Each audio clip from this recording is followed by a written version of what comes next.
morning students.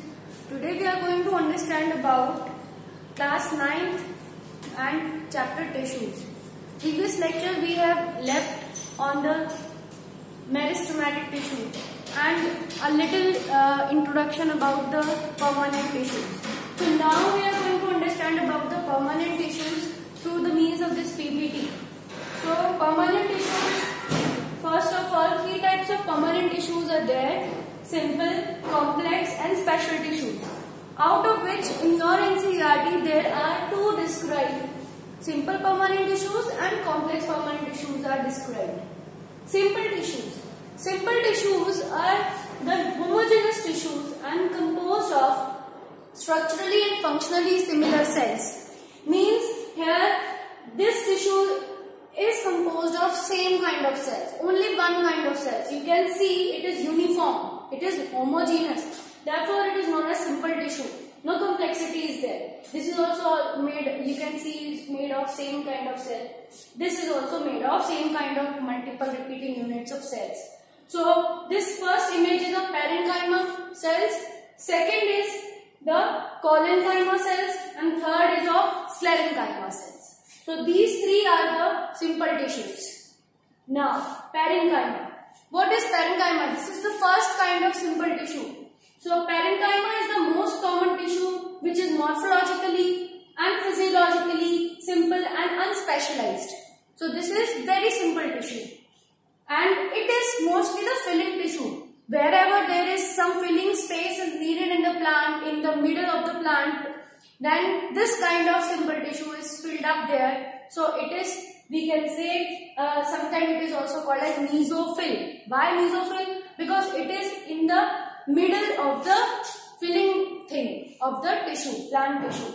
It is found in the epidermis, it is found in the cortex, pericycle. This is what? This is internal to the stem, the tissues which are inside the stem, central region. These cortex and pericycle, and pith is internal, and epidermis is just the outer covering. They are responsible for photosynthesis, storage of food and secretions. So, this is the collenchyma. The second type of tissue is collenchyma. This is the living tissue composed of more or less elongated cells and often have some chloroplast to carry on photosynthesis. So, in them, there is some amount of chloroplast which is present and but these are having a special structure. We can say the walls at the corner, the cell wall at the corner are very thick. That means high cellulose is present in the corner region of the cells. And these are generally situated below the epidermis. So, these are more thick, having more thick cellulose cell walls, so they provide little strength. And these are present just below the epidermis to provide the strength to the margins of the leaves, to the outer coverings of the leaves, of the stem, etc.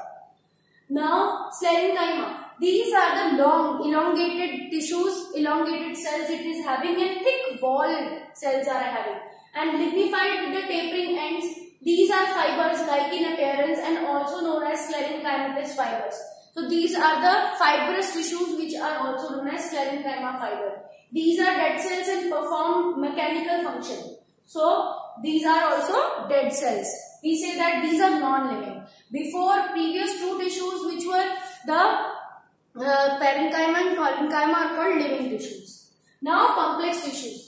These tissues are called complex because they are made up of different types of cells performing different kinds of functions. So they are heterogeneous in nature. They contain more than two different types of cells. So therefore they become complex tissues.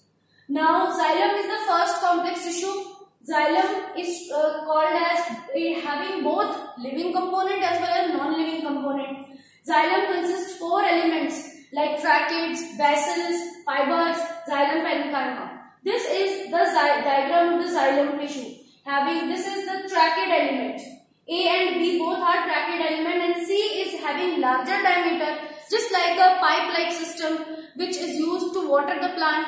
This is also water conducting tissue. So it is cylindrical in nature. It is having openings at both the ends, tapering ends of tracheids and circular ends of the vessels, and the diameter of vessels are more than the tracheids. So these are the tracheids. Now, tracheids, vessels, xylem fibers, xylem parenchyma means all the cells of the xylem are shown here. Tracheids are elongated or tube-like dead cells with hard, thick and dignified walls. Their ends are tapering or blunt, means their end points are slightly tilted in origin, so their ends are called blunt ends. Their function is conduction of water and providing mechanical support. They provide mechanical support to the plant. Vessels is long cylindrical tube-like structure with dignified walls and wide central lumen. They are more wider than the tracheids. The cells are dead as these do not have protoplasts. The cells are arranged in longitudinal series in which partitioned wall transverse walls are perforated. So entire structure looks like water pipe. The main function is to transport of water and minerals. It also provides mechanical strength. That means the vessel elements are transporting the water as well as the vessel elements are very strong and very thick, having a mechanical function, means providing very strong structure in the transport of water. Xylem fibers. These cells are elongated, lignified and pointed at both the ends. It provides mechanical support to the plant.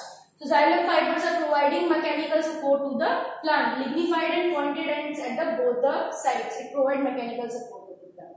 Now xylem parenchyma. These cells are living and thin-walled. The main function of xylem parenchyma is store starch and fatty substances. So xylem parenchyma is the last cell of the xylem, which is living cell, which is doing photosynthesis, and the product of photosynthesis are stored inside the xylem parenchyma only. Now phloem. Phloem consists of 4 types of elements: sieve tubes, companion cells, phloem parenchyma and phloem fibers. So phloem parenchyma is shown here, rounded cell, and phloem sieve tubes are shown here. And then these sieve tubes, because they are just looking like a sieve which is having porous appearance, just like we use sieve for straining the tea from the tea leaves, separating the tea leaves. This arrangement of the cells, the mouth of the sieve tube elements have this kind of pores. Therefore, these cells having pores at the mouth region are known as sieve tube elements. And then companion cells are nearby the sieve tube elements. So, this is the phloem tissue. Now, the definition of these sieve tubes. These are elongated tube-like slender cells placed end to end. The transverse walls at the end are perforated and known as sieve plates. The main function of the sieve tubes is translocation of food from leaves to storage organs of the plant. So here the main function is, this is the food conducting tissues. Means the xylem is the water conducting tissue, but this is the food conducting tissue. Companion cells are elongated cells attached to the lateral walls of sieve tubes. These are mostly found in angiosperms.